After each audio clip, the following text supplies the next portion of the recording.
বলতে পারেন তাহলে অমুসলিম বিশ্বে শান্তি কিভাবে আসে? ওরা তো কোরআন মানে না। পৃথিবীর এমন দেশও আছে যেখানে জেলখানা নাই। ও দেশের মানুষ কোনো অন্যায়ই করে না। ইউরোপে এমন দেশ আছে যেখানে মানুষ অন্যায় করলে স্বেচ্ছায় তারা আদালতে গিয়ে বলে যে আমি ভুল করছি না, আমার শাস্তির আওতায় নেন। তারপরে আদালত তাদেরকে এমন ভাবে জেল দেয়, জেল দেওয়ার নিয়ম হলো জেল এত ছোট যে সব অন্যায়কারী একসাথে জেলে জাগা হবে না। আর ওরা জেলখানায় বেশি লোক রাইখা রাষ্ট্রের টাকা খরচ করে না। আমরা তো অনেক ব্যাখ্য। এই যে দেশে চোর ধরা পড়লে হেরে আপনারা কই দেন? জেলে দেন। এই তো কথা চেয়ারম্যান সাহেব। আচ্ছা, চোর কি ভালো মানুষ না খারাপ মানুষ? চুপ করে থাকলে কিন্তু বোঝা যায় যে চুরির চিন্তা আছে অথবা চোরের পক্ষে আছে। তো বলেন, চোর ভালো মানুষ না খারাপ মানুষ? আচ্ছা, জেলে যাওয়ার পরে যে 6 মাস রাখলেন, খানার টাকা দিছিনি বেড়া, ঘর ভাড়া দিছিনি, বিদ্যুৎ বিল দিছিনি, তো খারাপ মানুষের পিছনে টাকা লাগালেন কেন? লজিক দেখেন। চোর খারাপ এ নিয়ে আমাদের কারো দ্বিমত নেই। তার পিছনে আপনি কত লক্ষ টাকা খরচ করলেন 6 মাসে? এই টাকাটা কার টাকা? ডেফিনেটলি আমাদের ট্যাক্সের টাকা, আমাদের ব্যাটের টাকা, জনগণের টাকা। আমরা এত কষ্ট কইরা টাকা কামাই কি চোরের খাওয়ানোর জন্য দিই? তো সরকার সেখানে টাকা কেন বিনিয়োগ করে? কোন কারণে করে? এবার বলুন তো, চোরটা জেলে 6 মাস থাকার পরে কি আল্লাহর ওলি হয়ে বাইর হয় না ডাকাতি হয়ে বাইর হয়? তো লাভটা কি হলো? এ তো আরেক ক্ষতি হলো নিশ্চিত। কেন এটা? ইসলামের বিধান দেখেন, চোর চুরি করেছে প্রমাণিত হয়েছে, ইসলাম দেখবে, ভেরিফাই করবে খাদ্যের অভাবে চুরি করছে নাকি অভ্যাসের কারণে করছে। ইসলাম আসলে হাত কেটে দেবে না। ইসলাম রাষ্ট্রপ্রধানকে বলেছে জাকাত ভিত্তিক অর্থ ব্যবস্থা চালু করো, তারপরে মানুষের অভাব দূর হবে, মানুষ আর অভাবে চুরি করবে না। কিন্তু চোরে শুনবে না ধর্মের কাহিনী, কিছু স্বভাবে চুরি করবে। ওদেরকে থামাতে হলে হাত কাটা শুরু করবে। আর যখন দেখবে অভাবে চুরি করে, তখন ইসলাম তাকে হাত কাটতে বলবে না। রাষ্ট্রপ্রধানকে বলবে অভাব দূর করো, জাকাত দাও, তাকে জাকাত দাও, জাকাত। হযরত আলী তো রাষ্ট্রপ্রধান ছিলেন, 4 খলিফার 1 খলিফা। আলী কাররামাল্লাহু ওয়াজহাহু বলেছেন, যদি রুটির অভাবে কোনো ব্যক্তি চুরি করে, তাহলে চোরের হাত না কেটে রাষ্ট্রপ্রধানের হাত কেটে দাও। কারণ যে জনগণের ক্ষুধার তাড়না কমাতে পারে নাই, ক্ষুধা দারিদ্র দূর করতে পারে নাই, রাষ্ট্রপ্রধান থাকার কোনো অধিকার তার নাই। এই জন্য আপনারা দেখেছেন হযরত ওমর যখন প্রেসিডেন্ট ছিলেন, অদ্য দুনিয়ার খলিফা ওমর, মানুষ রাতের বেলায় ঘুমাতো, কিন্তু হযরত ওমর জনগণের খবর নেয়ার জন্য ঘোড়ার পিঠে চড়তেন, পায়ে হাঁটতেন, বেরিয়ে যেতেন। একটি ঘটনা আপনাদের সবার জানা আছে, রাতের বেলায় খাবার ছিল না, ওই গরিব মহিলার ঘরে হযরত ওমর কান্দে করে আটার বস্তা নিয়ে পৌঁছিয়ে দিয়েছেন। আমার প্রিয় ভাই, যখন প্রমাণ হবে লোকটা চোর, চুরি করেছে স্বভাবের কারণে, খারাপ মানুষ, খারাপ মানুষের পিছনে ইসলাম 1 পয়সা খরচ করতে রাজি না। তাই কোন চোরকে জেলে দিতে ইসলাম বলে নাই। ইসলাম বলেছে চোর ধরে হাত কেটে দাও। এবার বলুন তো, চোর যদি হাত কেটে দেয়া হয়, তার পিছনে রাষ্ট্রের কোনো টাকা খরচ হবে নাকি? তার পিছনে 1 টাকা খরচ হলো না, বরং হাত যদি কেটে দেন, একটা হাত কাটা চোর দেখে 100 চোর তারের মতো সোজা হয়ে যাবে। হেরে দেখা 100 চোর সোজা। চুরি করছে এমন 10 জন এমপির হাত কেটে দেন, 5 জন মন্ত্রীর হাত কেটে দেন। যারা দেশের টাকা চুরি করে কানাডায় বেগম পাড়া বানিয়েছে, তাদের হাত কাটা দরকার আছে না নাই? প্রধানমন্ত্রী সাবেক বলেছেন তার বাড়ির ফিয়ন 400 কোটি টাকার মালিক। বলুন তো 400 কোটি যারা চুরি করছে সেটা কি অভাবে না স্বভাবে? এমন সুরের হাত কাটা দরকার আছে কিনা? 5টা মন্ত্রীর হাত কেটে দেন, 5 জন সচিবের হাত কেটে দেন, 5 জন আমলা ডিসির হাত কেটে দেন, 5 জন নেতার হাত কেটে দেন, এমপির হাত কেটে দেন, 5 জন উপজেলা চেয়ারম্যানের হাত কেটে দেন। কাদের? যারা চোর, ভালোদের না। যদি ওদের হাত কেটে দেয়া হয়, ওদেরকে দেখে আগামী 20 বছর কোন নেতা চোর হবে না। সোনার বাংলা হতে বেশি দিন লাগবে না। কিরে ভাই, হাত পাকা কই? আমনে মুরব্বি মানুষ, সামনে হাত পাকা দেবেন কেন? এই মাহফিল ওলারা, মাহফিল অ্যারেঞ্জ করলেই তো হবে না, গলার মাঝে কাঠ ঝুলাইয়া হাঁটলে তো হবে না। এখানে টেবিল ফ্যান থাকবে না কেন? হাত ফাঁকা দেবে কেন? এখন কি ডিজিটাল যুগ না অ্যানালগ যুগ? তো যেটা করতেছে এটা কি ডিজিটাল না অ্যানালগ? এমন ভিডিও হইতেছে না? কেমন লাগতেছে? হাজার হাজার মানুষ দেখবে, আর আমাদের হুজুরদেরকে নিয়ে মন্তব্য করবে যে হুজুররা ফিরালি করে, ওরার পিছনে একজন দাঁড় করাইয়া দেন। এটাকে আমি শখে নিতেছি না প্রয়োজন? এই যে ঘেমে যাচ্ছি আমি, আপনারা টেবিল ফ্যানের ব্যবস্থা কেন করেন না? এখনো সময় আছে, করেন তাড়াতাড়ি। একটা চার্জার ফ্যান নিয়ে আসেন। এত বড় এরজ করবেন, বুঝবেন না যে হুজুর তো ঘেমে যাবে? আর যেন বলা না লাগে, যান প্লিজ। আচ্ছা আমার ভাইরা, বলতেছিলাম ইসলামের লজিক দেখেন। এরপরে দেখেন ইউরোপে, বলছিলাম যে ওরা খুব বোঝে। আপনার প্রশ্ন আসছিল ওরা তো কোরআন মানে না। তা আমি যে শুরুতে বললাম যে কোরআন না মানলে পৃথিবীতে শান্তি পাবেন না, আখেরাতে মুক্তি পাবেন না, আমি এর পক্ষে যুক্তি দিচ্ছিলাম যে ওরা তো কোরআন মানে না, ওরা শান্তি পাইল কেন? এই প্রশ্ন আসতেই পারে।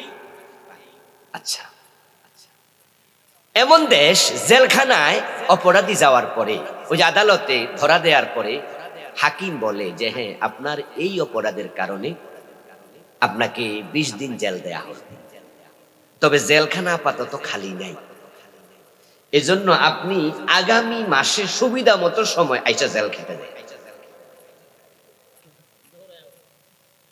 কথা বুঝবেন কি? যে আপনি আগামী মাসে আসবেন, আপনি অমুক সময় আসবেন, আপনাকে 20 দিনে জেল দেয়া হলো, এসে খোঁজ নেবেন যে জেল খালি আছে কিনা, এসে আপনি জেল খেতে যাবেন। গাড়ি অ্যাক্সিডেন্ট করে মানুষ পিষ্ট হয়ে মরে যায়, অ্যাক্সিডেন্ট যেখানে করেছে ঠিক সেখানে গাড়ি দাঁড়াই থাকবে, ড্রাইভারও পলাবে না, গাড়িওয়ালা কেউ পলাবে না, ঠিক দাঁড়াইয়া থাকবে। পৃথিবীর অসংখ্য দেশ।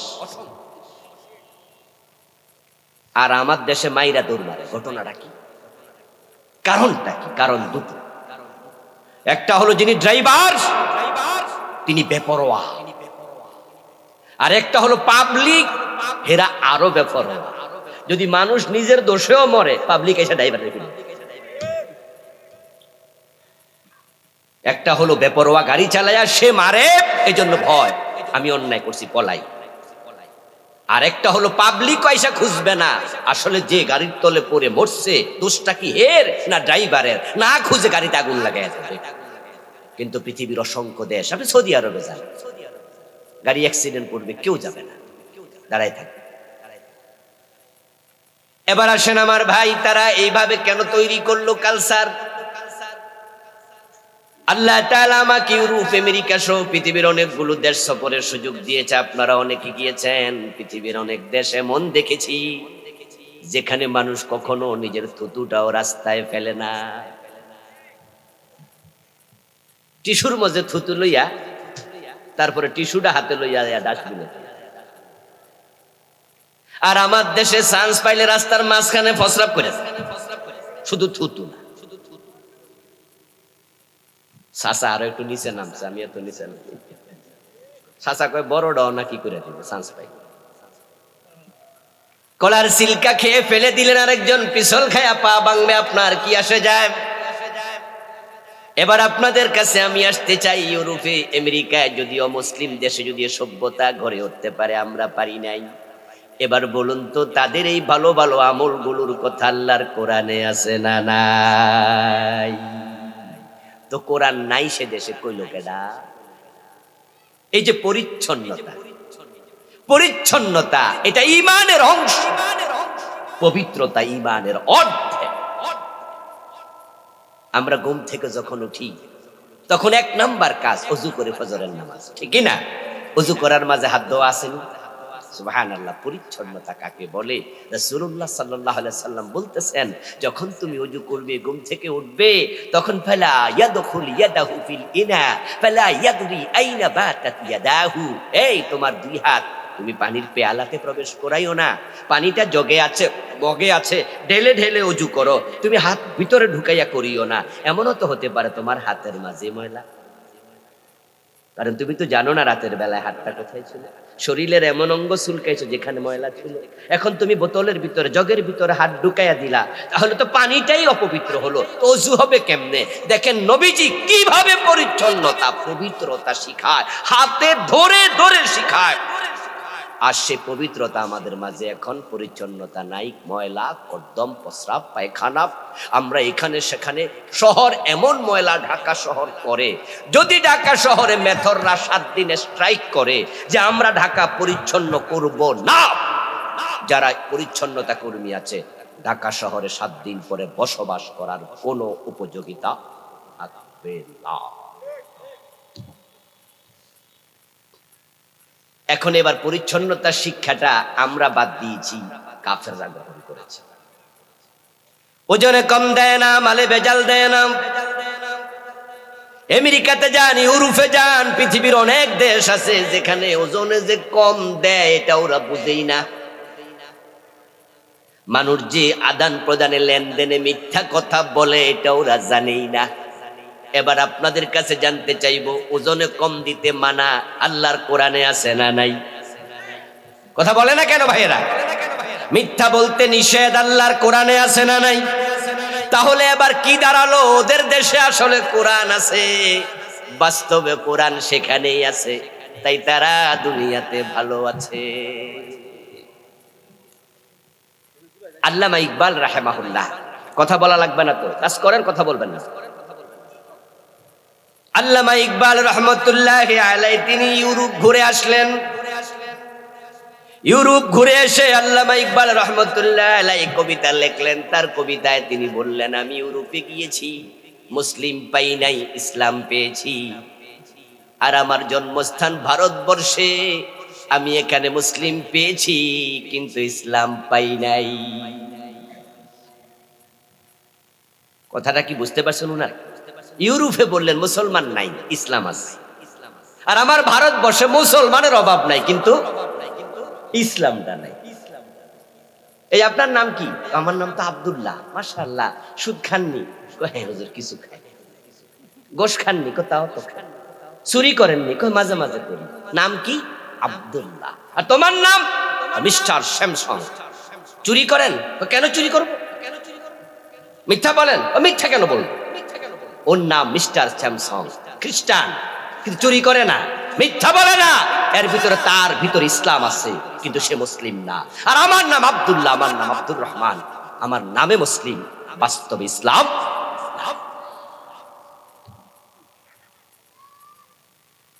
ও দোস্ত, ইসলাম এমন এক ধর্ম, এটা যেই মানবে তার জন্যই লাভ, তার জন্যই কল্যাণ।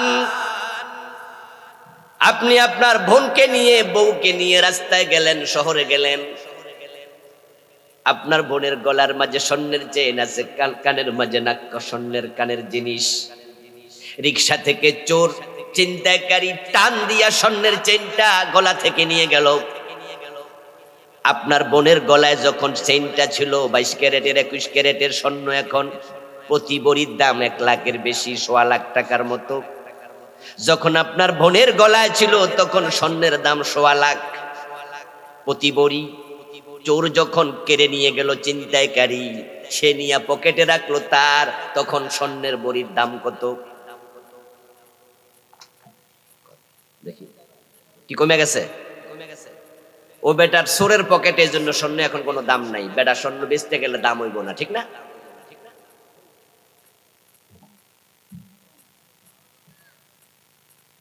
কি মনে হয় বলেন তো?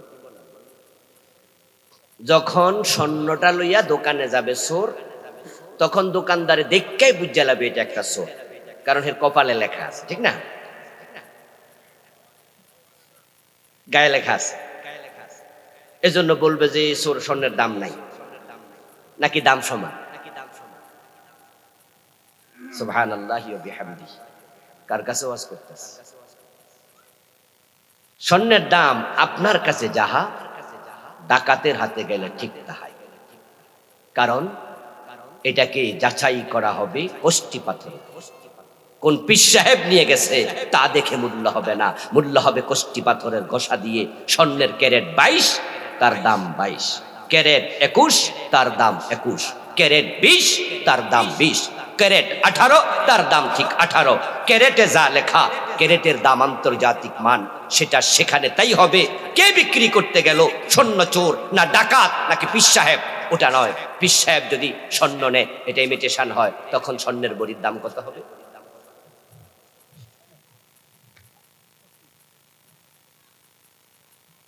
আমার বন্ধু, স্বর্ণ চোরের হাতে যেমন মূল্যবান, এটা আবার হাজী সাহেবের হাতে গেলেও একই দাম। আল্লাহর কোরআন এমন এক কিতাব, এটার আমল যদি হিন্দু করে, বৌদ্ধ করে, কোরআনের আমলের কারণে তাদের দেশেও শান্তি তৈরি হবে। আর যদি কোরআনের আমল সমাজে দেশে না থাকে, মুসলমানের দেশেও শান্তি পাওয়া যাবে না। আমার রাসূল যেই যুগে এসেছিলেন, ওই যুগের নাম ছিল আইয়ামে জাহিলিয়া। কিন্তু যখন তিনি কোরআন সমাজে চালু করে দিলেন, তখন যুগের নাম হলো খাইরুল কুরুন। রাসূলুল্লাহর যুগের প্রথম অংশের এক নাম, শেষ অংশের আরেক নাম। প্রথম অংশ ছিল আইয়ামে জাহিলিয়া, অন্ধকার যুগ। আর যখন কোরআন সমাজে কায়েম হলো, তখন রাসূলুল্লাহর জীবনের আগে, ইন্তেকালের আগে, জীবনের শেষ দিকে তিনি বললেন, খাইরুল কুরুনি করনি, আমার যুগ এখন পৃথিবীর সর্বশ্রেষ্ঠ যুগ। প্রথম অংশ জাহেলিয়া, শেষ অংশ সেরা যুগ। কারণ শুধু একটা, প্রথম অংশে কোরআনের আমল ছিল না, আর শেষ অংশে কোরআনের বাহিরে কেউ একটা কাজও করত না, সবাই কোরআন একসাথে। এমন মানা মানত, কোরআনের বাহিরে একটা কথা বলত না।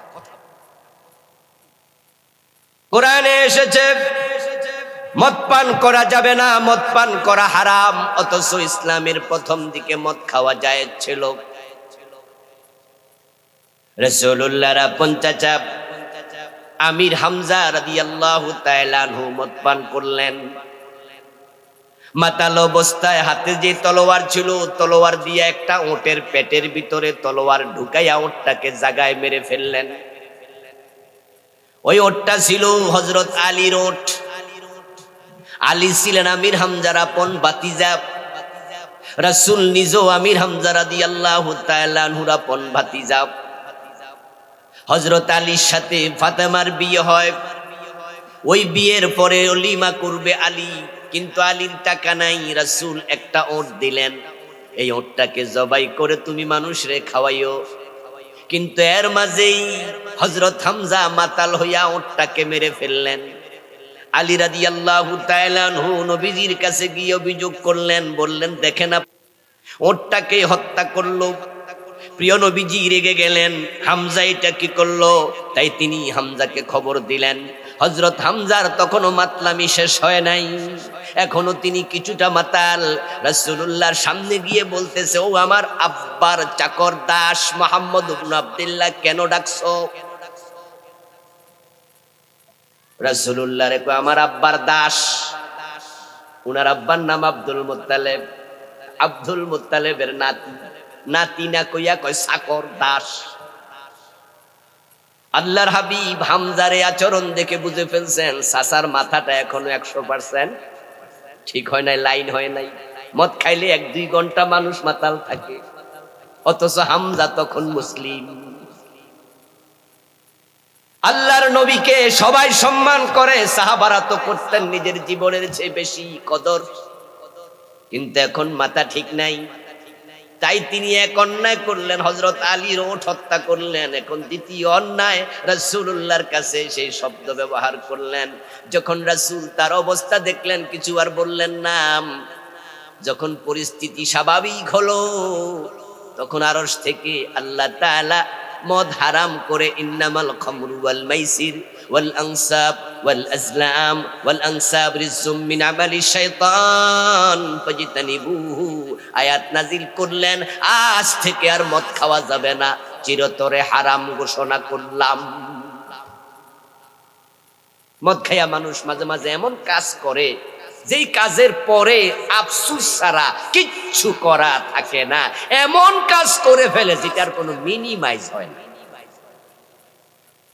যুবতী শুয়ে আছে নিজের ঘরে, বাবা মদ খাইয়া ঘরে ঢুকছে, ঢুকেই দেখে মেয়েটা শুয়ে আছে।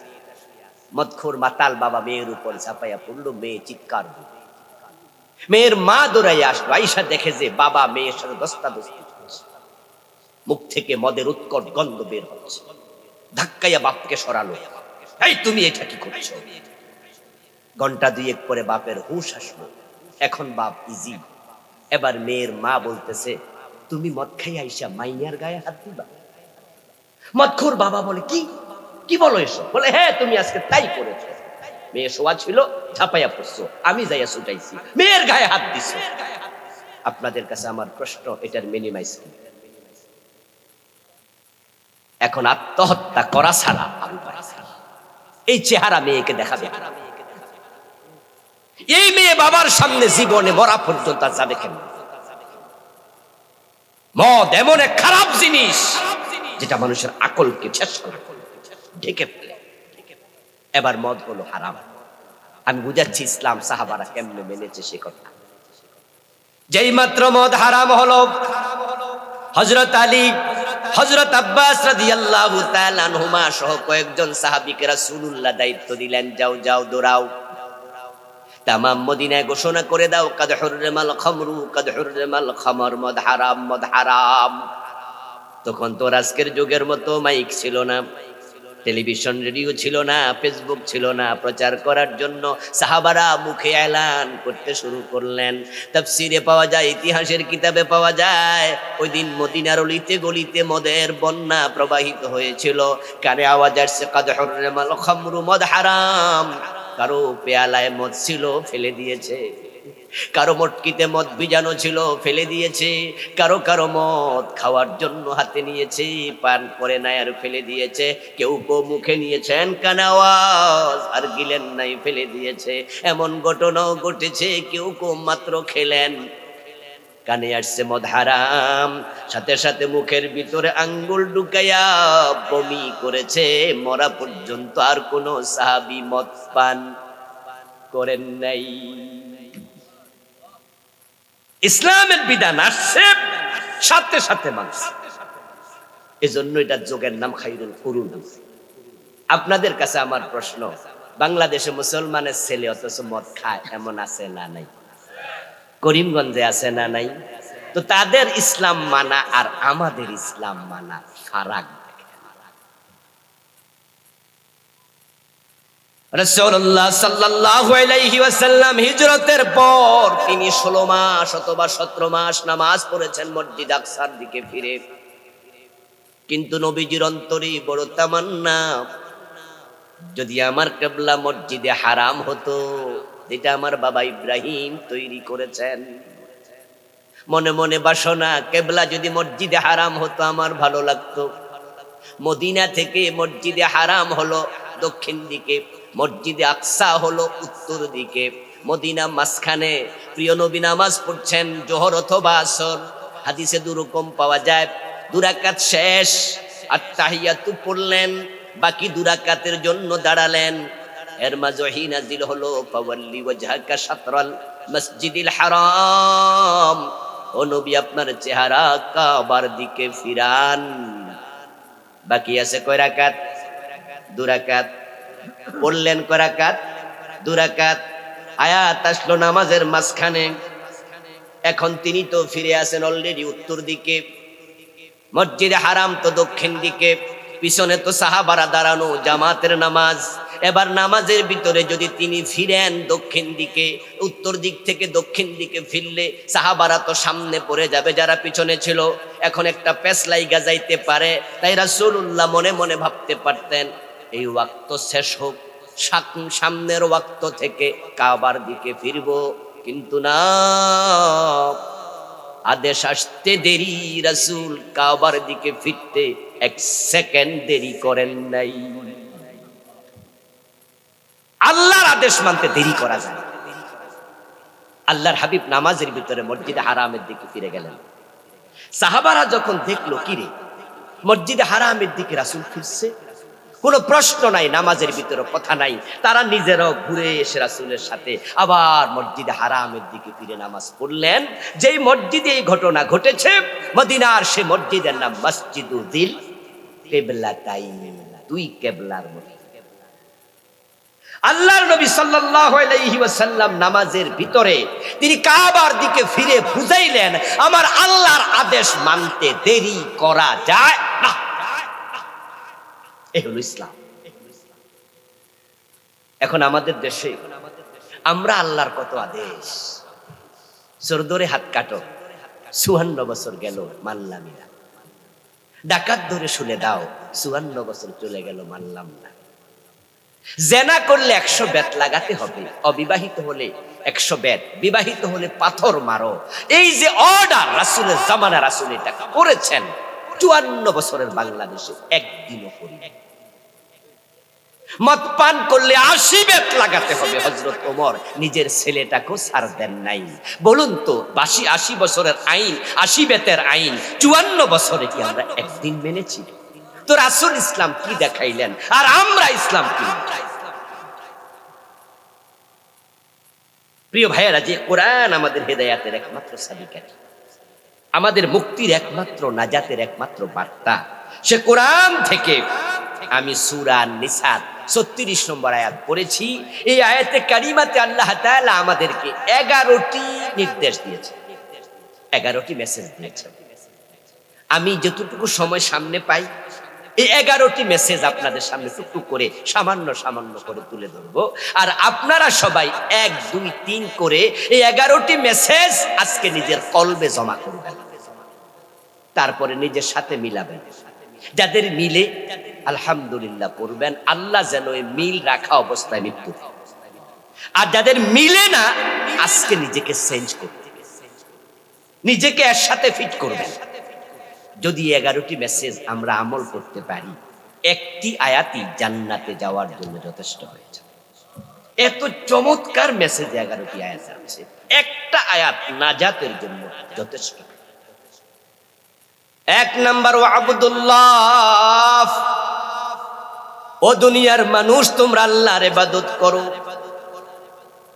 দ্বিতীয় হলো ওয়ালা তুশরিকু বিহি শাইআ, এবং আল্লাহর সাথে কাউকে শরীক করো না। 3 নাম্বার ওয়াবিল ওয়ালিদাইনি ইহসানা, এবং মা বাবার সাথে সর্বোত্তম আচরণ করো। আমরা ইবাদত করব কার? সবাই বলেন না কার? অন্যর করে ইবাদত করা যাবে?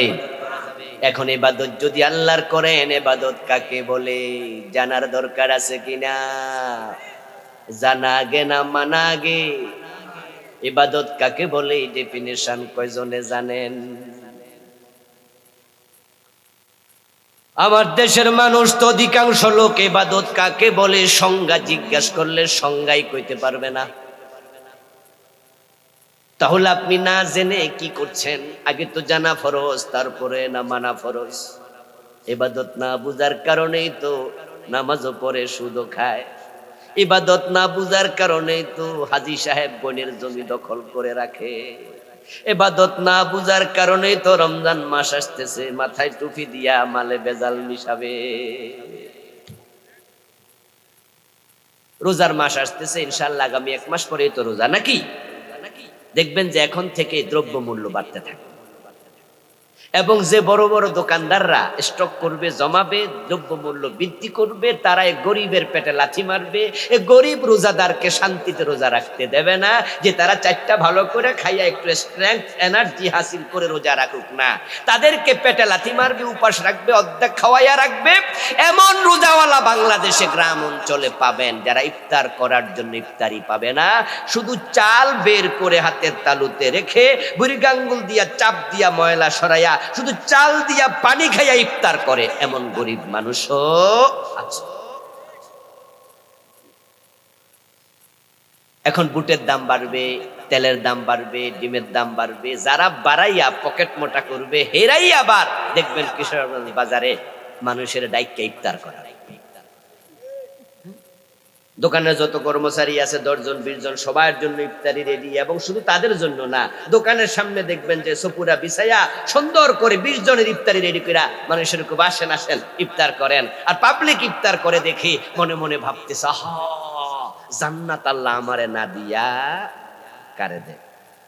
এত লোক আমি খাওয়াচ্ছি রোজাদার, তারা কত দোয়া করবে, অথচ 1 মাস আগ থেকে উনি মালের দাম বাড়াইছে। আরব বিশ্বে যাবেন রোজার মাসে সুযোগ পাইলে। গত রোজায় আমি সৌদি আরবে গেছি, দুবাই গেছি। আপনাদেরও সুযোগ থাকলে যাবেন, সিরুফিলা জমিনে সফর করবেন, বিস্ময়কর জিনিস দেখবেন, মজা পাবেন। আরব বিশ্বে গেলে তাদের চরিত্র রমজান মাসে ফুল চেঞ্জ, অসংখ্য মালে ভর্তুকি দেয়। গত রোজার আগের রোজা পত্রিকায় দেখলাম দুবাই সরকার রাষ্ট্রীয়ভাবে অনেকগুলো পণ্য, সে তালিকা 30টার বেশি হবে, নিত্য প্রয়োজনীয় সবগুলোর দাম কমাইছে রোজা উপলক্ষে। এই 1 মাস দাম কমানো হলো। সৌদি আরবে গেলে দেখবেন মসজিদে নববী, মসজিদে হারামে ইফতার করানোর জন্য কি পরিমাণ টাকা ব্যবসায়ীরা কাজে লাগাচ্ছে, আপনার চোখ কপালে উঠে যাবে যে এত খরচ কেমনে করে। সবাই ছাড় দেয়, রোজা আসছে, রোজায় দাম কমাও। তাদের চিন্তা হলো 11 মাস ব্যবসা করব, রমজানে ভর্তুকি দেব, আল্লাহ পোষায়া দেবে, আল্লাহর বান্দারা আরামে রোজা রাখবে, তারা দোয়া করবে, এ ওসিলা নাজাত পাওয়া যাবে। তারা 11 মাস ব্যবসা করে, রমজানে ভর্তুকি দেয়। আর আমার দেশের মুসলমানের বাচ্চাগুলো টুপি মাথায় দিয়া, এ পাঞ্জাবি গায়ে দিয়া, মুখে দাড়ি রাইখা 5 ওয়াক্ত নামাজ পড়া, অধিকাংশ ব্যবসায়ী, সবার কথা বলছি না, অধিকাংশ 11 মাস করে চুরি, রমজানে করে ডাকাতি।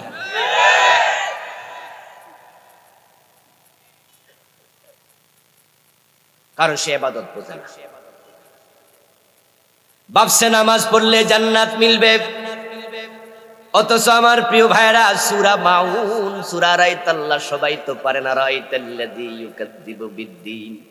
এই সূরার মাঝে আছে ফাওয়াইলুল লিল মুসাল্লিন। এক পেশ দেখে হবে না রে ভাই, এক সাইড দেখে হবে। মাইয়া বিয়া করাবেন, ছেলে দেখতে গেছেন, অথবা ছেলে বিয়ে করাবেন, মেয়ে দেখতে গেছেন। দেখলেন যে মেয়েটা ঘোমটা দিয়ে আছে, ঘোমটা এভাবে এক সাইড সে মুখ ঢেকে রেখেছে, এই সাইড দেখা যায়, এই সাইড দেখাচ্ছে। আর আপনি এই সাইড দেখা দেখেন যে মাশাআল্লাহ গাল কি ফর্সা, এবং খুবই মোলায়েম, কোন স্পট নেই, মেয়েটার চেহারা এত সুন্দর। আপনি এক সাইড দেখছেন আর মনে মনে বলছেন আলহামদুলিল্লাহ, আল্লাহ আমার পোলার ভাগ্য এত ভালো, এই মেয়ে তো ঘরে তুলে নিলে আমার ঘর জ্বলবে, আলোকিত হয়ে যাবে। এই অবস্থায় বললেন, মা তোমার এই সাইডের কাপড় সরাও না। এই সাইডের কাপড় সরাইছে, আর দেখেন যে এই সাইড সবটা কালো, এসিডে জ্বলসে গেছে। আপনি যখন ওটুকু দেখবেন, বিয়ের সিদ্ধান্ত সাথে সাথে প্রত্যাহার, কোন রকম 1 গ্লাস পানি খেয়ে পলায় চলে আসবে, ঠিক নয় কি দোস্ত? এক পাশ দেখছেন, নামাজ পড়লে জান্নাতের চাবি, এটা হলো হাদিস। কিন্তু কোরআনে আরেক পাশে আছে ফাওয়াইলুল লিল মুসাল্লিন, কত নামাজের জন্য ওয়াইল। নামাজ জান্নাতের চাবি হবে তাদের জন্য যারা ইবাদত বুঝে নামাজ পড়বে, যারা ইবাদত বুঝে না তাদের কিসের নামাজ, কিসের রোজা? তো ইবাদত কারে বলে তা তো শিখেনি নাই, তো করবেন কি? আল্লাহ তাআলা বলছেন, আমি কিছু নামাজের জন্য ওয়াইল দোজক বানাইছি। আল ওয়াইলু ওয়াদিন ফি জাহান্নাম ইয়াবি ফিহি কাফির 40 খরিফা ক্বাবলা আন ইয়াবলাগা কারা, রাওয়াহু তিরমিজি। নবীজি বলছেন ওয়াইল হচ্ছে জাহান্নামের একটা গর্তের নাম, যে গর্তের দিকে জাহান্নামীকে ফেলে দিলে তলায় যেতে 40 বছর লাগবে। কিছু নামাজিকে আমি সেই ওয়াইল দোজকে ফেলে দেব। নামাজ জান্নাতের চাবি, ওটুকু শুনে খুশি হয়ে গেছেন ওই হাদিস। এখন এই আয়াতের কি হবে? ইবাদত বুঝেন তারপরে করেন। হাদিসে আসছে আখলিস দীনাক ইয়াকফিকাল আমালুল কালিল, বুঝে শুনে ইবাদত করো, আমলকে খাঁটি বানাও, কম আমল নাজাতের জন্য যথেষ্ট হবে। আর না বুঝা উল্টা পাল্টা চলতে থাকবা, মসজিদের সভাপতি আবার সিনেমা হলের মালিক। হুজুর ইসলাম আমরা বুঝি না, আপনারা একাই ইসলাম মানেন, আমরা মানি না, না মানলে নিয়ে যে বড় মসজিদের এসি আমি একাই 3টা দিছি, তাই নাকি? আরে হুজুরের রমজান মাসের 10 দিন আমি খাওয়াই, মাসে সাদা কত দেই জানেননি? এত টাকা মসজিদে সাদা দেই। পরে খোঁজ নিয়ে দেখা গেল উনি সুদী ব্যাংকের ডিরেক্টর। ও, আপনার হারাম টাকা দিয়ে আপনি জান্নাত কিনতেছেন? হারাম টাকা আল্লাহর পথে খরচ করে সওয়াবের নিয়ত করা কুফর। আপনি আল্লাহকে কি গরিব পাইছেন? আরে আল্লাহকে আপনি গরিব পেয়েছেন। রাস্তার মাঝে বসে আছে একটা ফকির, গরিব। ওই গরিব ফকির বলছে, চাচা আমার কয়টা টাকা দেন, আমার কয়টা টাকা দেন। আর আপনি পকেট থেকে 100 টাকার একটা নোট বের করছেন, ওই নোটটার মাঝে জোড়া লাগানো, তালি লাগানো, ওইটার মাঝে কস্টেপ দেয়া। আপনি বললেন যে ফকির ভাই আমার কাছে তো টাকা নাই, 100 টাকার নোট একটা আছে, তো মাঝখানে বরাবর তালি লাগানো, এখন এটা নিবানি। ফকির মনে মনে কয়, না নাই আছে, নেয়া ভালো। যদি কই নিমু না তাহলে তো 1 পয়সাও পাইলাম না, আর যদি এটা নেই তাহলে 50 টাকা বেচলেও তো আমার লাভ, আর 40 বেচলেও লাভ, ধাক্কায় মাকায় চালাইতে পারলেই লাভ। কিন্তু এই টাকাটা দোকানদারকে দিলে নিব? দোকানদার বলবে এই মিয়া মাল রাখিয়া যান, এসব টাকা চলে না, সরেন। ও দোস্ত, ফকির পাইছেন নাকি আল্লাহকে? কোন রকম হারাম টাকা গছায়া দিলেন, মসজিদের সভাপতি হইয়া দোতলার ছাদ একা করে দিলেন, মনে মনে ভাবছেন জান্নাত আমারে না দিয়া কাকে দেয়? ইন্নাল্লাহ তাইয়্যিব লা ইয়াকবালু ইল্লা তাইয়্যিবা, আল্লাহ পবিত্র, অপবিত্র কোনো কিছু তিনি নেয় না। আপনার মুখের উপরে তোর টাকা তুই নে। নামাজের নাম ইবাদত নয়, তবে এটা ইবাদতের অংশ। রোজার নাম ইবাদত নয়, ইবাদতের অংশ। হজের নাম ইবাদত নয়, এটা ইবাদতের অংশ। ইবাদত কি সেটা বুঝুন। এই যে আমার মাথা দেহের মাঝে সবচেয়ে দামি অংশ, কল্লা বরাবর কেটে যদি এটা একটা প্লেটে রেখে প্রশ্ন করা হয় এটার নাম কি, তাহলে আমরা কেউ বলবো না এটার নাম মানুষ, আমরা বলবো এটা মাথা। হাত আলাদা করলে এটার নাম হাত, পা আলাদা করলে এটার নাম পা, কলিজা আলাদা করলে এটার নাম কলিজা, ফুসফুস আলাদা করলে এটার নাম ফুসফুস। তাহলে মানুষ কই? উত্তর হবে সবগুলো যখন এক জায়গায় একত্রিত হবে তখন তার নাম হলো মানুষ। নামাজের নাম নামাজ, রোজার নাম রোজা, হজের নাম হজ, জাকাতের নাম জাকাত, এক একটার এক এক নাম। তাহলে ইবাদত কোনটা? العبادة هي قضاء الحياة بحسب أوامر الله تعالى ونواهيه। এটা হলো ইবাদতের সংজ্ঞা। কোরআনে আল্লাহ বলছে মা আতাকুমুর রাসূলু ফাখুযুহু ওয়া মা নাহাকুম আনহু ফান্তাহু। ইবাদত মানে হলো আমার রাসূল যা করতে বলেছেন করো, যা ছাড়তে বলেছেন ছাড়ো। এ দুটো একসাথে করলে হয় ইবাদত। হিয়া কাযাউল হায়াতি বিহাসবি আওয়ামিরিল্লাহি তাআলা ওয়া নওয়াহি। ইবাদত মানে হলো আল্লাহ এবং রাসূলের আদেশ নিষেধের ভিত্তিতে পুরা জীবন পরিচালনা করা। টয়লেটে ঢুকতে ইবাদত আছে না নাই? বাম পা দিয়া ঢোকো, ডান পা দিয়া বের হও। এবং তুমি টয়লেটের ভিতরে গিয়ে কাপড় তোলা দিও, মানুষ যেন সতর না দেখে। তারপরে নির্দিষ্ট দোয়া পড়িও। এবার বলুন তো ঘুমানোর সময় রাসূলের নির্দেশনা আছে না নাই? কোন কাতে ঘুমাবেন, কোন দোয়া পড়বেন। খাওয়ার সময় ইসলামের আইন আছে না নাই? কোন জায়গায় নাই? সব জায়গায় রাসূল যা বলেছেন তা মানার নাম ইবাদত, যা তিনি ছেড়েছেন তা ছাড়ার নাম ইবাদত। এবার বিয়ে শাদীর সময় কি ইবাদত নাই? ব্যবসায় কি ইবাদত নাই? রাজনীতি যখন করবেন, নবী মুহাম্মদ যেভাবে করেছেন, দেশ চালাইছেন কোরআন দিয়া, তাই কোরআন দিয়া দেশ চালানো এটাও একটা ইবাদতের বড় অংশ।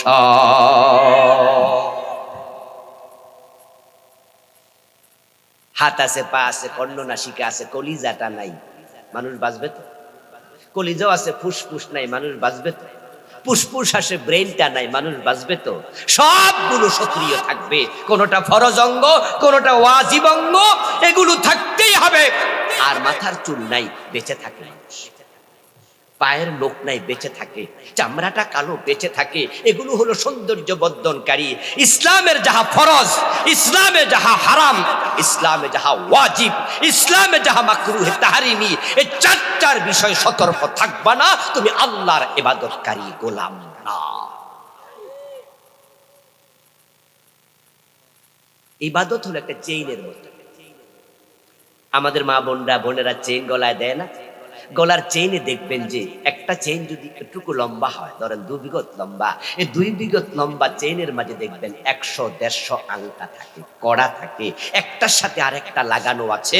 শক্ত করে যদি লাগানো থাকে, চেইন গলায় শোভা পাবে, এক জায়গায় ছিঁড়ে যাবে, গলায় দেয়া আর যাবে না। ইসলামের সব বিধান তোমাকে মানতেই হবে। কিছু মানবা না, তুমি আল্লাহর গোলাম না।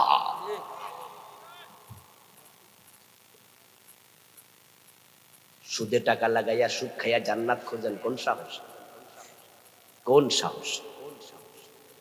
নবীজি বলছেন, যে ব্যক্তি সুদ খায় তার আমল নামায় 73টা গুনাহ দেয়া হয়। বড় বড় সবচেয়ে ছোটটা হলো মায়ের সাথে জেনা করা। কোন জান্নাত খোঁজেন? এই জন্য আসুন প্রিয় ভাইয়েরা, ইবাদতটা শিখেন।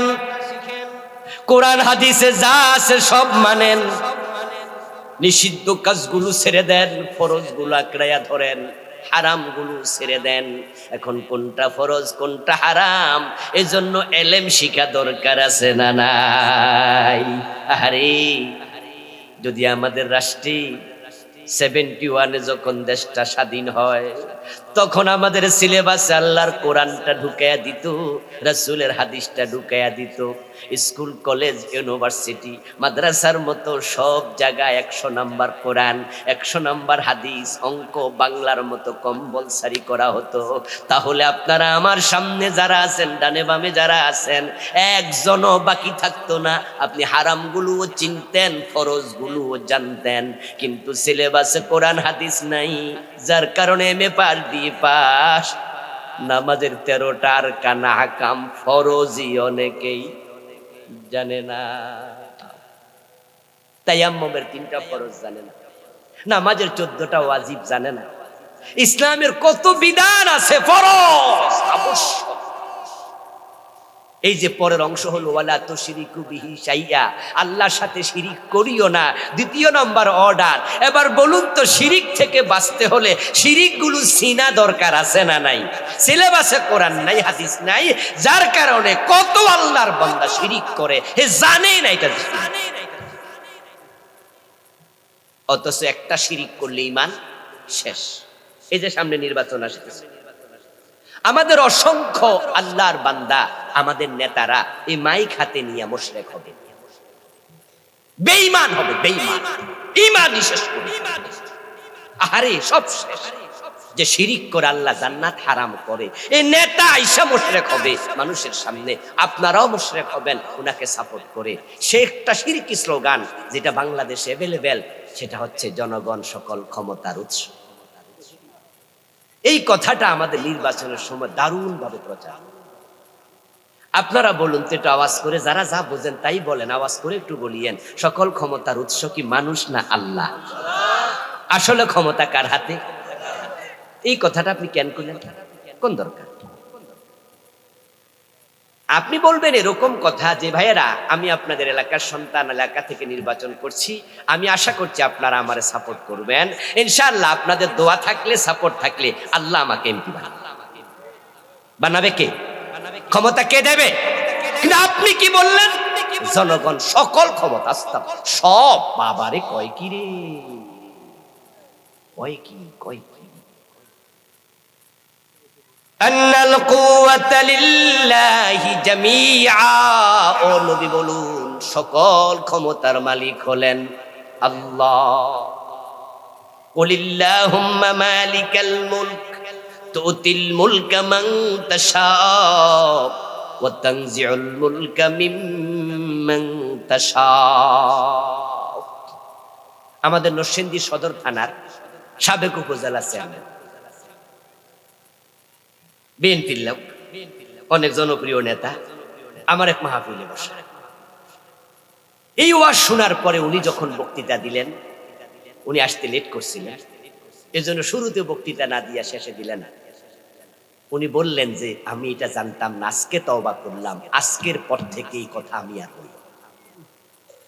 আমি ভাইকে দোয়া করলাম যে ভাই, এই যে নেয়ার মতো মন আছে, মানুষ না বুঝে ভুল করতে পারে, কিন্তু তাওবা করলে আল্লাহ পছন্দ করে, ঠিক না? জনগণের ক্ষমতা দেওয়ার কোনো সুযোগই নাই।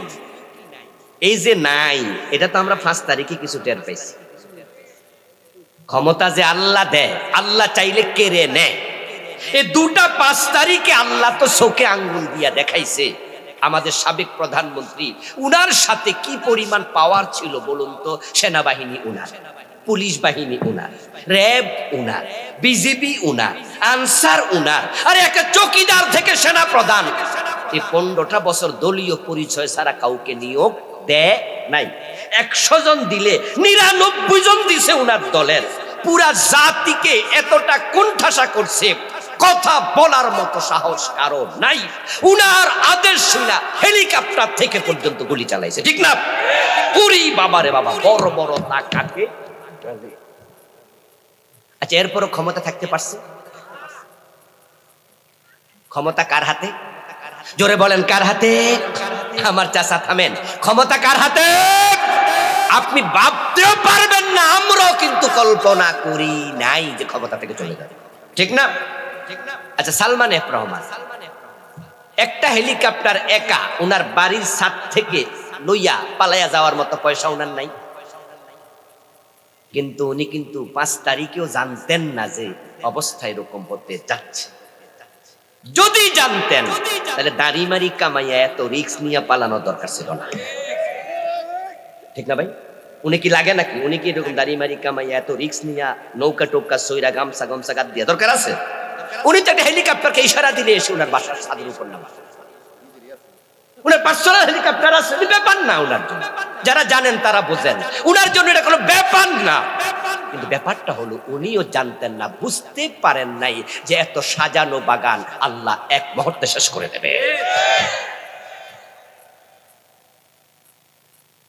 যে ওয়াকারকে উনি বিশ্বস্ত আস্থাভাজন জেনে উনার সেনাবাহিনীর প্রধান বানালেন, এবং তিনি সাবেক প্রধানমন্ত্রীর আত্মীয়।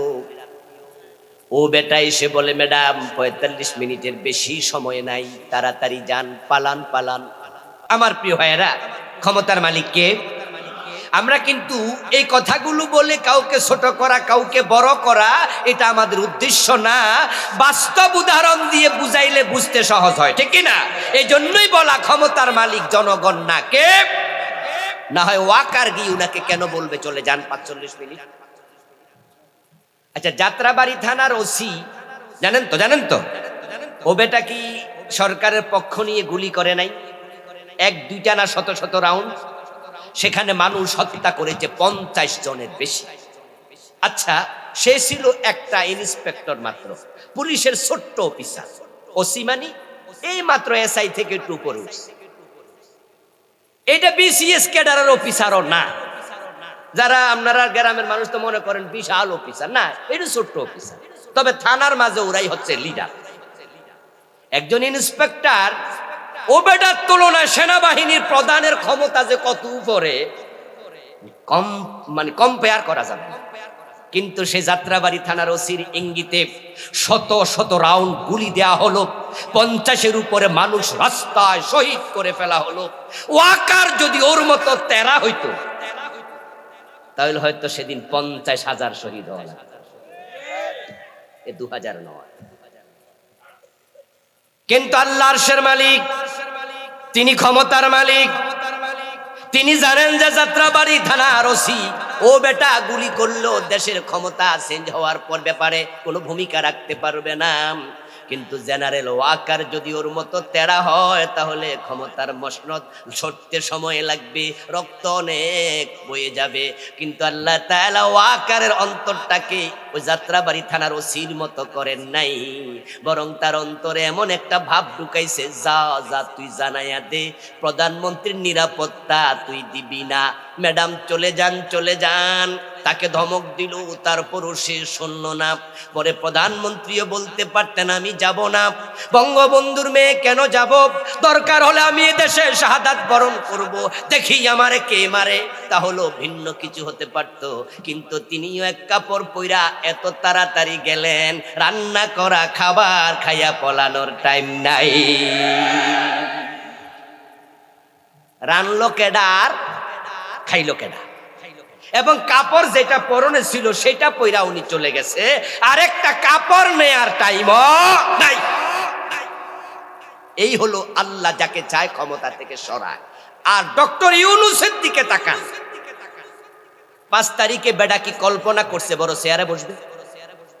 স্বপ্নেও দেখে। বৈষম্য বিরোধী আন্দোলনে ডক্টর ইউনূসের কি ভূমিকা ছিল? সিটে পাটাও ছিল, এক ফোঁটা পানিও, যেটা সমুদ্রের জলরাশি থেকে এক ফোঁটা পানিও আন্দোলনে তার কোনো ভূমিকা নেই। সে দেশে ছিল না, বিদেশে ছিল, বরং তিনি যা স্বপ্ন দেখেছেন আগে, সেটা হলো জেল যে কয় বছর হয় আল্লাহ জানে। তার বিরুদ্ধে যে মামলাগুলো ছিল, মামলাগুলো কি ছোট ছোট না বড় বড়? এক একটা 10-12 বছর 20 বছর কইরা হইলো 200-250 বছর জেল। যে উনাকে যখন আদালতে নেওয়া হয় তখন আদালতে লিপ বন্ধ করে দিয়েছে, পায়ে হেঁটে 8 তলায় তুলেছে, বেজ্জতি করে বুঝাইছে হ নোবেল লরিয়েট, আমাদের কাছে তুমি কিচ্ছু না, অপেক্ষা করো কয়দিন পরে টের পাইবা ঠেলা কারে কয়। ডক্টর ইউনূস হয়তো বাসায় বসে বসে ভাবতো, কি পরিমাণ বেজ্জতি আমাকে হওয়া লাগে জানা নাই, কত বছর জেল হয় জানা নাই, আমি বিদেশ থেকে আসবো না, পালিয়ে থাকবো, ফেরারি আসামি বানায়া বাংলার সকল পত্রিকার হেডলাইন হবে ডক্টর ইউনূসের 150 বছর সাজা। লজ্জা কাকে বলে? আমার যে কি হয় জানি না, আসমানের মালিক বলে না, তোমাকে সবচেয়ে বড় চেয়ারটাতে বসাবো। ছাত্ররা আন্দোলন করে সফল হওয়ার পরে ওনার মোবাইল নাম্বার সংগ্রহ করে বলছে, স্যার প্লিজ দয়া করে একটু মেহরবানি করে আসেন, একটু বসেন। উনি কি শক করছিল? নো, সবাই মিলে ডাকছে। আল্লাহ হচ্ছেন ক্ষমতার মালিক। তবে হ্যাঁ, আবার ডক্টর ইউনূস যদি মনে করে ক্ষমতা আমারে আল্লাহ দিছে, যা ইচ্ছা তাই করব, প্রধানমন্ত্রী শেখ হাসিনাকে সরাইছেন যে আল্লাহ, সে আল্লাহ এখনো আছে না নাই? তাই আবার ধাক্কা মেরে সরাই দিল। এর জন্য আমরা যারা ভবিষ্যতে ক্ষমতা যেতে চাই, আমরাও যেন সোজা হইয়া যাই, ঠিক না? না হয় কিন্তু এই বিপদ আমাদের কাঁধেও আসবে। তবে একটা কাজ এবার হয়েছে, সেটা হলো ইন ফিউচার ইনশাআল্লাহ আমরা আশা করি আমাদের জীবদ্দশায় একটা পরিবর্তন আমরা দেখব। কারণ যারাই সরকারে আসে, বৈষম্য বিরোধী আন্দোলনের কথা মাথায় রাখা লাগবে। পোলাপান এখন অন্যায়কে সার আর দেবে না। আপনাদেরকে তাই বলবো, অন্যায়কে সার দেয়া দরকার আছে নাকি? মুসলমান তো অন্যায়কে প্রতিরোধ করে, এই চিন্তার নাম ইসলাম, এটার নামই জিহাদ। শুধু তলোয়ার হাতে নিয়ে হাঁটার নাম জিহাদ নো, এটা জিহাদের একটি অংশ। ওয়াবিল ওয়ালিদাইনি ইহসানা, আল্লাহর পরে বলে শোনো, আল্লাহ বললেন যে তোমাদের মা বাবার সাথে ভালো আচরণ করো, মা বাবার সাথে সর্বোচ্চ আচরণ হবে। মা বাবার সন্তুষ্টির উপরে আল্লাহর সন্তুষ্টি নির্ভর করে। এজন্য যাদের ঘরে বৃদ্ধ মা বাবা আছে, তাদের সাথে এমন আচরণ করবেন, তাদের দোয়ায় দুনিয়া থাকতে জান্নাত মিলে। রাসূলুল্লাহ এক সাহাবীকে দেখলেন জান্নাতে কোরআন পড়ছেন, অথচ সেই সাহাবী তখনও মৃত্যুবরণ করেন নাই। উনার নাম ছিল হারেসা।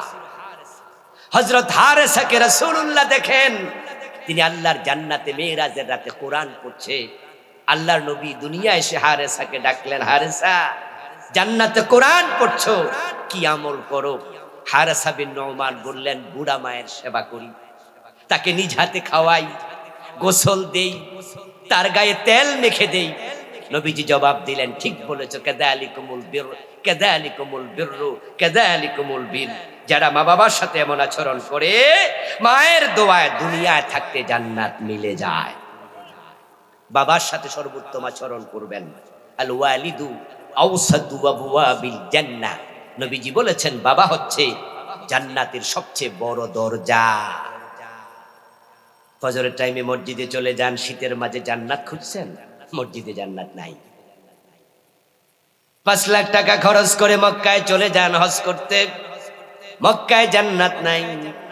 নবীজি বলছেন আল জান্নাতু তাহতা আকদামিল উম্মাহাত, জান্নাত আছে তোমার মায়ের পায়ের নিচে।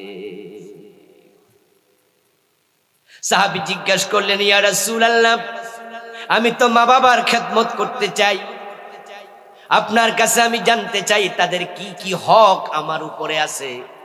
আমার রাসূল কোনো তালিকা দেন নাই, শুধু এক শব্দে জবাব দিলেন, হুমা জান্নাতুকা ওয়া নারুকা, তারাই তোমার জান্নাত, তারাই তোমার জাহান্নাম। দুইজনকে খুশি করো, জান্নাত মিলে যাবে। আর তারা যদি অসন্তুষ্ট থাকে, 1000 রাকাত তাহাজ্জুদ পড়েও জান্নাত পাওয়া যাবে না। মা বাবার সাথে এমন কোনো আচরণ করবেন না যা করলে তাদের মনে কষ্ট পায়। এমন আচরণ করবেন না যাতে তারা উফ শব্দ বলতে হয়। এমন কোনো বিহেভিয়ার করা যাবে না যাতে তাদের মন থেকে বদদোয়া আসে। মা বাবা এমন দুজন মানুষ, বিনা কারণে বদদোয়া দিল, বদদোয়া কবুল হয়ে যায়। বিনা কারণে দিলে কবুল হয়, এমনটা আমার আর কারো ব্যাপারে জানা নাই। আপনি পীর সাহেব হুজুরের গায়ে ধাক্কা খেলেন, হুজুর হেঁটে যাচ্ছে, আপনি পাশে হাঁটছেন, লাগছে ধাক্কা, বুড়া হুজুর তো কাইত হইয়া গেছে কইরা। আর হুজুর বলল, এই বেটা তোর উপর আল্লাহর গজব করে, এই বেটা তুই ধ্বংস। আপনি মনে মনে ভাবছেন সারছে কাম, উপায় আর নাই। আরশের মালিক তাকায়া দেখবে, এই যে ধাক্কাটা লাগছিল ওই যুবক কি ইচ্ছা কইরা দিছিল, নাকি ভুলে দিছে, নাকি খেয়াল করে নাই, নাকি অনিচ্ছা সত্ত্বে। আরশের মালিক পিশাব কইলে কবুল করে না। তিনি ছেলের জন্য আছে, তিনি শ্বশুরের জন্য, বাবার জন্য আছে, তিনি বৌমার জন্য আছে, তিনি শাশুড়ি মার জন্য আছে, তিনি আদেল, সবাইটা তিনি দেখে, তারপরে সিদ্ধান্ত নেন। তিনি দেখছেন পীর সাহেব হুজুরের বদদোয়াটা ভুল ছিল, এই বদদোয়া আল্লাহ নেবে না।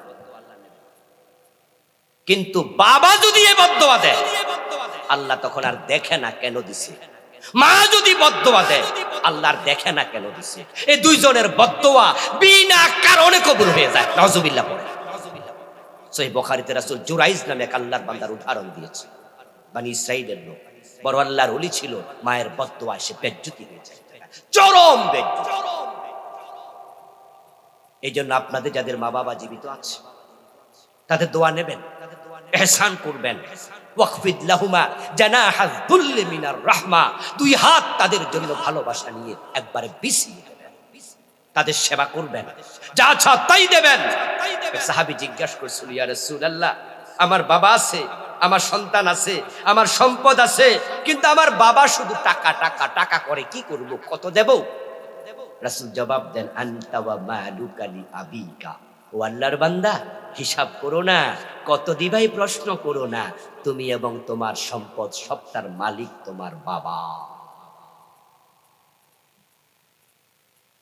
এই যুবক সাবধান, বউয়ের কথা শুনে মাকে কোনোদিন বকা দিবা না, চোখ লাল করে কথা বলবা। ওয়ালা তানহারহুমা, কোনোদিন মা বাবাকে ধমক দিও না।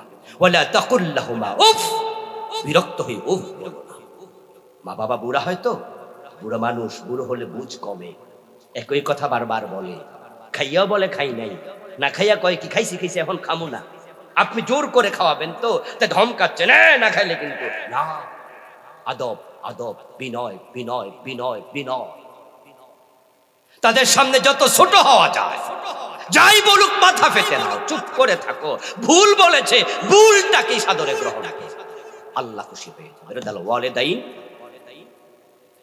রিদার রব ফি রিদাল ওয়ালিদাইন ওয়া সাখাতুর রব ফি সাখাতিল ওয়ালিদাইন। তারা খুশি, আল্লাহ খুশি, তারা বেজার, আল্লাহ বেজার। আর যদি বদদোয়া দেয়, তাহলে তোমাকে আল্লাহ এটার রেজাল্ট দুনিয়াতে ভোগ না করাইয়া মারবে না। খুব সাবধান, বাবানে মুআজ্জালানে উকুবাতুহুমা ফিদ দুনিয়া আল বাগই ওয়াল উকুক। রাসূল বলেছে 2টি কাজ করো না, একটা হলো জুলুম, আর একটা হচ্ছে মা বাবার সাথে বেয়াদবি। এই দুটার রেজাল্ট আল্লাহর কাছে এত তাড়াতাড়ি পৌঁছে, দুনিয়াতে এটা রেজাল্ট না দিয়ে আল্লাহ মৃত্যু এনে না। বাকিগুলো শুধু তেলাওয়াত করছি, অনুবাদ বলে দোয়ার দিকে যাচ্ছি। 4 নাম্বার, আত্মীয়দের হক দিতে হবে। আত্মীয়দের হক নাই। বোনের হকের কি খবর? বাপ মরছে 10 বছর, মা মরছে 7 বছর, নিজেরটাও খায়, বোনেরটাও খায়। আমাদের এই মেম্বার চেয়ারম্যান সাহেবেরা কত বিচার যে এলাকায় করে, এগুলা ওনাদের কাছে কত বিচার জমা হয়, হক সংক্রান্ত বিচার বেশি জমা হয়। ভাই ভাইকে ঠকায়, বাপ মরে গেছে চাচা তার ভাতিজাকে ঠকায়, ইয়াতিম থাকলে ইয়াতিমকে ঠকায়। মনে রাখবেন, অন্যের হক নিয়ে মরবেন তো আপনি শেষ। হাসরের ময়দানে মানুষের হক যারা মেরেছে, যতটুকু মেরেছে আল্লাহ 7 গুণ বড় করে জমিনটা গলায় ঝুলাইয়া দেবে। আর রাসূল বলছে, যে ওয়ারিসের মিরাজ কেটে নেয় আল্লাহ তাআলা তার জান্নাত কেটে নেয়। এরপর বলছে ইয়াতিমদের হক, মিসকিনের হক। রমজান আসছে, যাকাত 2.5%। 1 লাখ টাকা আছে, 2.500 টাকা, এটা আপনার না, এটা গরিবের হক। যে যাকাত দেয় না সে যাকাত খায়। ওই যে 2.500 আপনি খাইলেন, এটা কিন্তু আপনার নয়, অন্যেরটা খেলেন। এই জন্য যাকাত গরিবের হক, মিসকিনের হক, প্রতিবেশীর হক আছে, প্রতিবেশীর হক দেবেন। আত্মীয় প্রতিবেশী, অনাত্মীয় প্রতিবেশী, পথিক মুসাফির, আপনার অধীনস্থ কর্মচারী। সুবহানাল্লাহ, মা মালাকাত ঈমানুকুম। নবীজি কথা বলতে বলতে ইন্তেকাল করেছেন। আসসালাম ওয়া মা মালাকাত ঈমানুকুম। অধীনস্থ যারা আছে তাদের ব্যাপারে সাবধান, সাবধান, সাবধান। তাদের ঘাম শুকানোর আগে তাদের প্রাপ্য দিয়ে দাও। ঠকানো যাবে না অধীনস্থকে। সর্বশেষ, আল্লাহ অহংকারীকে পছন্দ করেন না। অহংকারী হবেন না, বিনয়ী হন।